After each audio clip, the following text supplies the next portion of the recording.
Oi, tudo bem? Bom, meu trabalho vai ser sobre clonagem. Eu sou o Matheus Santos, sou da 211, meu turno é da manhã e o componente curricular é Biologia. Bom, antes da gente entrar nesse assunto sobre clonagem, o tema que eu escolhi, eu vou falar alguns aspectos sobre a apresentação que eu vou fazer. Bom, sobre a apresentação. Preste bem atenção, pois terá mais falas do que imagens. E, se não conseguir entender toda a explicação, no final do vídeo terá um resumo geral. Entendeu? Bom, vamos lá. O que é clonagem? A clonagem é um processo artificial pautado na reprodução de cópias genéticas. Abre parêntese, organismos idênticos, fecha parênteses, de determinados seres vivos através de um filamento de DNA. Ao invés de utilizar os gametos sexuais masculinos, espermatozoides, e femininos, óvulos, é realizado as células somáticas. O que é as células somáticas? As células somáticas são quaisquer células responsáveis pela formação de tecidos e órgãos em organismos multicelulares. Em outras palavras, retira-se o núcleo da célula e coloca-se no lugar uma célula somática. Basicamente isso. E também eu trouxe como é feito todo o processo da clonagem, como é que ocorre, todo esse tipo de coisa. Bom, agora eu falarei sobre os 4 tipos de clonagem. Clonagem natural, clonagem induzida, clonagem reprodutiva, clonagem e clonagem terapêutica. Clonagem natural. O que é a clonagem natural? Falamos em clones naturais quando nos referimos aos indivíduos formados a partir de reprodução assexuada, como bactérias que se dividem e dão origem às duas bactérias idênticas. Basicamente é quando um ser que se reproduz de forma assexuada produz outro dele, um clone. Basicamente essa é a clonagem natural, isso bem simplificada. É quando é todo indivíduo que ele forma outro de si. E, como eu já falei, a bactéria é um exemplo e também não poderia faltar a estrela do mar, que ela meio que se divide e com o passar do tempo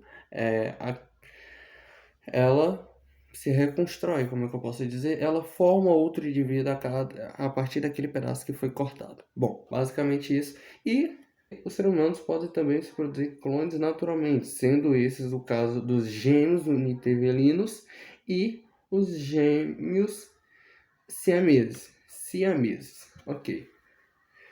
O que é os gêmeos univitelinos?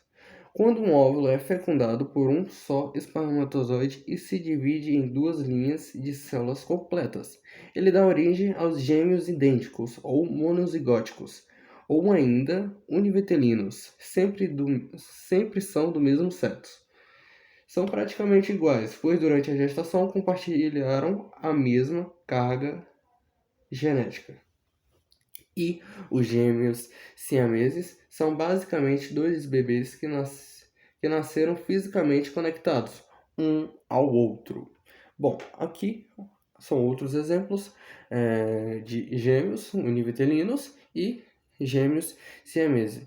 Ali é uma foto antes e depois de dois bebês que nasceram grudados pelo tronco e logo em seguida eles foram separados e mostrou uma fotinha deles e tal. E esses dois aqui de baixo, bom, eles são. É uma história.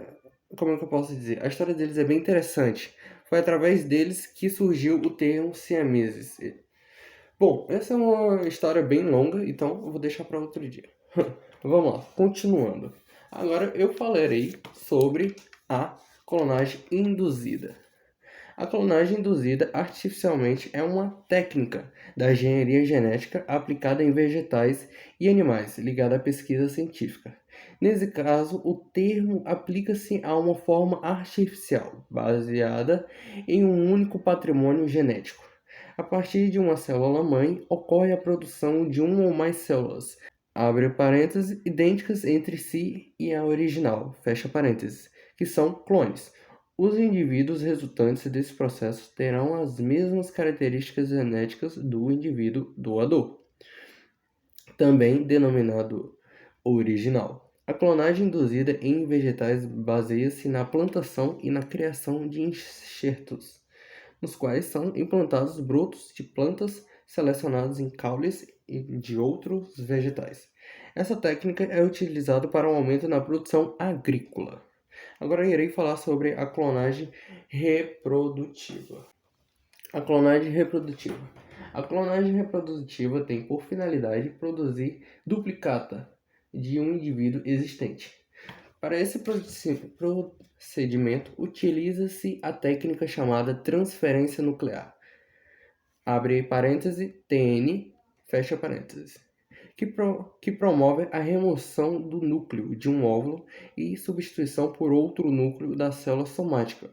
Após a fusão, ocorre a diferenciação das células. Após 5 dias de fecundação, o embrião, agora com 200 a 250 células, forma o blastocito. E é nesta fase que ocorre a implantação do embrião na cavidade uterina. O blastocito apresenta as células divididas em dois grupos: camada externa, trofoblasto, que vai formar a placenta e o saco amniótico, e a camada interna, que dará origem aos tecidos do feto. Após o período de gestação, surge um indivíduo com um patrimônio genético idêntico ao do doador da célula somática. Bom, agora eu falarei sobre a clonagem terapêutica. Clonagem terapêutica. A clonagem terapêutica é um procedimento laboratorial extremamente revolucionário que visa a obtenção de tecidos e órgãos para a realização de transplantes através da reprodução assexuada. Bom, agora falarei um pouco sobre a história da clonagem. Bom, a ideia de clonagem surgiu em 1938, quando Hans Sperman, embriologista alemão, ganhador do Nobel de Medicina em 1935, ele propôs um experimento que consistia em transferir o núcleo de uma célula em estágio tardio de desenvolvimento para um óvulo. Mas o caso de clonagem mais conhecido atualmente no aspecto animal é o da ovelha Dolly. Dolly foi um símbolo de tanto destaque e controvérsias porque foi o primeiro mamífero a ser clonado. Tal procedimento foi feito a partir de células adultas. O núcleo de uma célula das glândulas mamárias de uma ovelha adulta da raça Finn Dorset, cabeça branca, foi transferida para um ócito com o núcleo removido de uma fêmea da raça Scottish Blackface, cabeça preta. Outra ovelha da cabeça preta gerou Dolly, que nasceu idêntica ao primeiro animal citado. A ovelha Dolly foi criada, ou melhor, clonada nos laboratórios de Roslin Instituto Roslin da Universidade de Edimburgo, Escócia. Bom, aqui são alguns pontos positivos e negativos.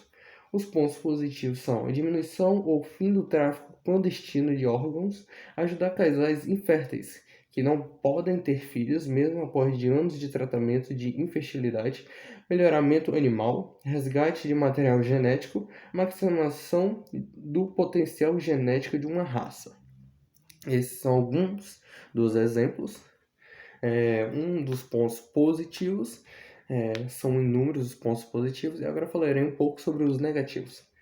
Técnica de baixa eficiência, não é efetivo de certa forma, é uma técnica, a clonagem é uma técnica que ainda está em desenvolvimento.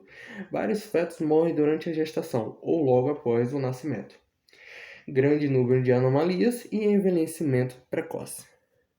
Bom, como eu tinha falado no começo do vídeo, aqui está um pequeno resumo sobre o que é clonagem em si. Um resumo bem geral. Bom, espero que tenha gostado e adeus.